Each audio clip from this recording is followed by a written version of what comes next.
Good morning বন্ধুরা, আমি টুমকি চলে এসেছি। দেখো, আজকে কাঁঠাল দিয়ে শুরু করছি। কেমন আছো? আশা করি তোমরা ভালোই আছো।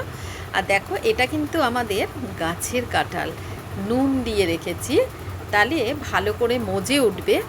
আর দুদিন পরেই খাওয়ার জন্য উপযুক্ত হয়ে যাবে। বন্ধুরা, দেখতে পাচ্ছ আমাদের গাছের কাঁঠাল আমার শ্বশুর বাড়িতে।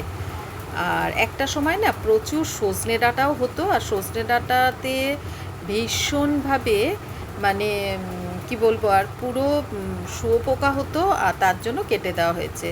দেখতে পাচ্ছ শিং মাছের পাতলা করে ঝোল করেছি। কি করে কি করলাম তোমাদেরকে বলে দিচ্ছি।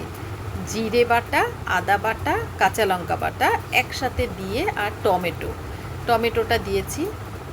একদম জ্যান্ত মাছের ঝোল, লঙ্কার গুঁড়ো দিইনি, আর পাতলা পাতলা ঝোল করেছি। কষিয়ে নিয়ে তারপরে শিং মাছটা আলতো করে একটু ভেজেছি, ভেজে নিয়ে দিয়ে দিয়েছি। জ্যান্ত মাছ অত ভাজলে তো দেখো উপকার হয় না, আর তার জন্য শিং মাছটা আমি পাতলা করেই ঝোল করেছি। এটা ভীষণ উপকারী আর স্বাস্থ্যের পক্ষে আর ভীষণই ভালো। এই ঝোল যদি খাওয়া হয় কোনো অসুখ বিসুখ হবে না। আর জ্যান্ত মাছ বুঝতেই পারছো।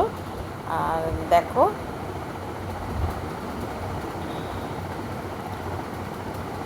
ঝোলটা, এটা একটা ঝোলের মধ্যে আমি রুই মাছের ঝোল ওই একই রকমভাবে করেছি। দুবেলা তো তোমরা জানোই, দুবেলা রান্না করে রাখি, তাই অত কিছু আজকে দেখাচ্ছি না। আজকে অল্প অল্প করে দেখাচ্ছি। রুই মাছ, ডাল, আর এদিকে শিং মাছের আমার শাশুড়ি মার জন্য আর আমাদের জন্য। আর এটা করেছি মাছের তেল, রুই মাছের তেল, একদম ফ্রেশ তেল এনেছিল রুই মাছ, তার জন্য। আর এদিকে একটা সবজি বানাচ্ছি। দেখো, ঝিঙে, সজনে ডাঁটা সব দিয়ে, একটা গাজর, এইসব দিয়ে একটা ঠান্ডা তরকারি যেটাকে বলে বানিয়েছি। আর একদিকে ওই ঠান্ডা তরকারি তুলে রেখে, আর তো জানোই শুক্তো মতন করেছি, ওটা বিকালের। আর রাত্রবেলা তো তিতো খাবো না, তাই দিনের বেলা তিতোটা দিয়ে শুক্তোর তরকারি হয়ে গেল। তাই দুটোভাবেই তরকারি হয়ে গেল। আর এটা হচ্ছে শর্টকাট। এখনকার যুগে দেখতেই পাচ্ছ সময় খুবই কম, আর তার জন্য এই দুটো প্রসেস নিয়েছি। এটা হচ্ছে আমাদের রাতের তরকারি, আর খুবই ভালো, হালকা পাতলা আর ভীষণ উপকারী এই সবজিটা।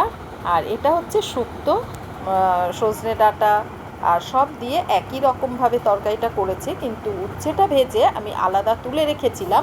তারপরে বিকেলের তরকারিটা আমি তুলে রেখেছি, তারপরে আমি কিন্তু মানে উচ্ছেটা দিয়েছি। এটা হচ্ছে ব্যাপার।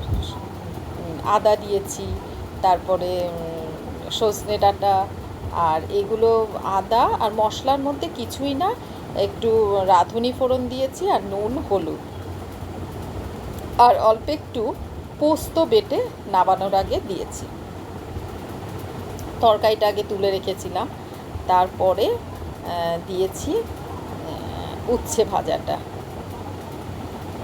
তোমরা দেখতে থাকো, সাথে থাকো, পাশে থাকো। দেখো, এটা একটা বড়ার ঝোল হচ্ছে, নিরামিষ বড়ার ঝোল। জিরে তেজপাতা ফোড়ন দিয়ে দিয়েছি, তাতে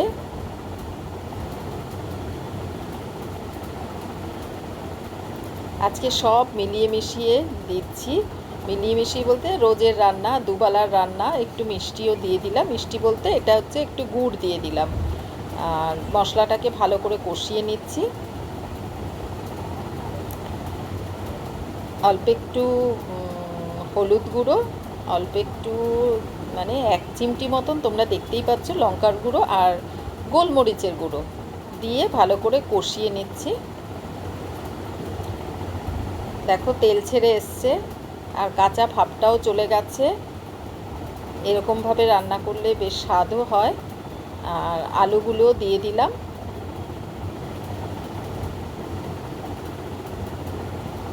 এবারে কিন্তু তেল বেরিয়ে এসছে, এবারে জল দিয়ে দিলাম পরিমাণ মতন। কারণ বড়াগুলো ভাজা বড়া, তাতে ঝোলটাও টেনে যাবে। আলুটা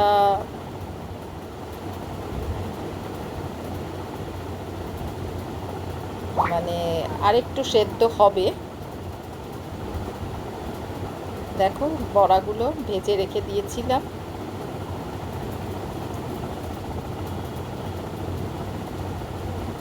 জলটা শুকিয়ে গেছে, কারণ আলুটারও সেদ্ধর ব্যাপার ছিল, তার জন্য এবারে পরিমাণ মতন জল দিয়ে দিলাম। তারপরে একটু ফুটলে পরে গরম মশলাও দেব, তারপরে ঝোলের মধ্যে ঢেলে দেব বড়াগুলো। বন্ধুরা, তোমরা কীরকম এরকমই তো করো রান্না, মানে বড়ার তরকারি, নিরামিষ বড়ার তরকারি, একটু জিরে বাটা, আদা বাটা, একটু আমি ঘিও দিই। আর দেখো কত সুন্দর হয়েছে। ভালো করে এবারে একটু ফুটবে, তারপরেই কিন্তু রেডিটা হয়ে যাবে। আর তোমাদের যারা যেখান থেকে দেখছো না কেন, আমার এই ভিডিওটা যদি ভালো লেগে থাকে প্রচুর লাইক কমেন্ট শেয়ার করো। দেখো ঘি দিয়ে দিলাম, অল্প একটু গরম মশলা দিয়ে দিলাম। এবারে কিন্তু একটু ঢাকনা চাপা দিয়ে দেব, তারপরেই কিন্তু নামাবো। আর সারাদিনের রান্না বুঝতেই পারছো, দুবেলার রান্না আমরা করে রাখি, আর রাতের বেলা শুধু গরম করি। এটাই হচ্ছে, দেখো কত সুন্দর বড়ার তরকারি, অল্প তেলে আর অল্প মশলা দিয়েই রান্না করি আমি। এক গাদা গাদা দিই না, কারণ মশলা খাওয়া তো বেশি ভালো না। দেখো একটু আজকে স্যুপও করব গাজর দিয়ে, বিকেলের জন্য এটা করে রাখছি স্যুপটা। আমার মেয়ে খুব ভালো খায়, তাই অ্যারারুট দিচ্ছি। আর এতে রয়েছে গাজর আর বিট নুন দিচ্ছি, দেখো। আর পনিরটাকে না ফ্রাই করে, আমার মেয়ে ভীষণ পনির ভালো খায়, তাই ফ্রাই করে রাখছি। পনিরটা বাটার দিয়ে দিচ্ছি। স্যুপটাও রেডি হচ্ছে, দেখো স্যুপটা ফুটছে। আর এদিকে রসুন কুচি, আর এটা স্যুপের মধ্যে দেওয়া হবে লঙ্কা কুচি। আর দেখতে থাকো, সাথে থাকো, পাশে থাকো। আর তোমাদের যদি এই ভিডিওটা ভালো লেগে থাকে প্রচুর শেয়ার করো, আর লাইক কমেন্ট শেয়ার করে পাশে থেকো টুমকির।